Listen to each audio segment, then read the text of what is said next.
Those who were there still recall how dazzling Diana was that night. She wore diamond and pearl drop earrings and a velvet gown that was alluringly low-cut. Some 900 of New York's most powerful movers and shakers had gathered at the Hilton Hotel in Manhattan for a glittering $1,000 eight-plate charity dinner.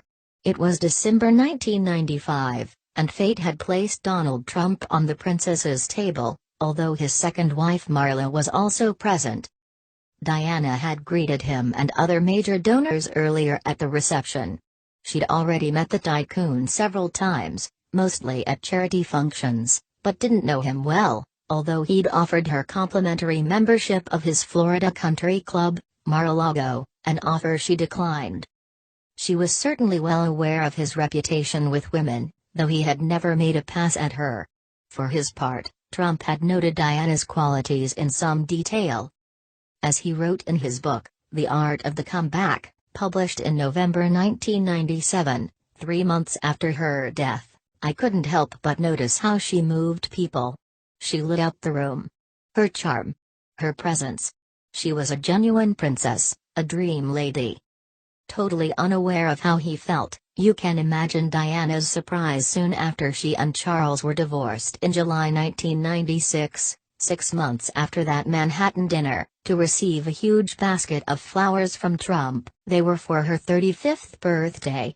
Clearly the lascivious billionaire was making the princess an exception to his locker room maxim that it's checkout time for women once they reach the age of 35. Of course, history then could have taken a very different course.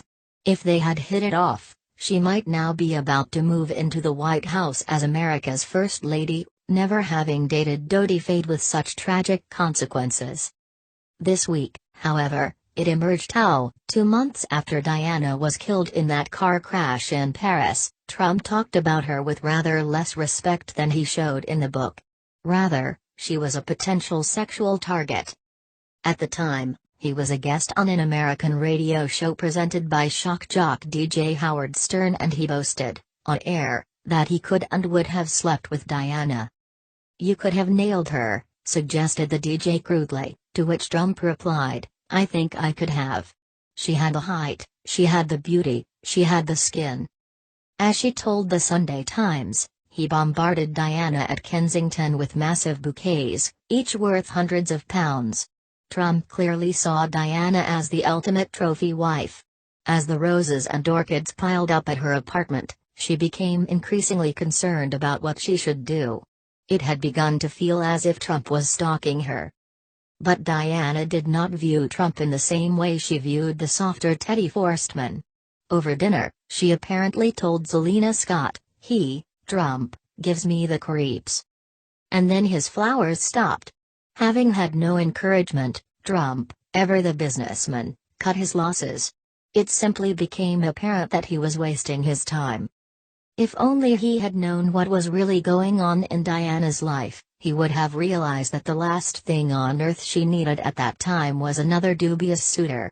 In fact, both Forstmann and Trump were wasting their time. For Diana had met someone else, someone with no private jet, little money, not even his own home. He was a junior heart and lung surgeon at London's Brompton Hospital.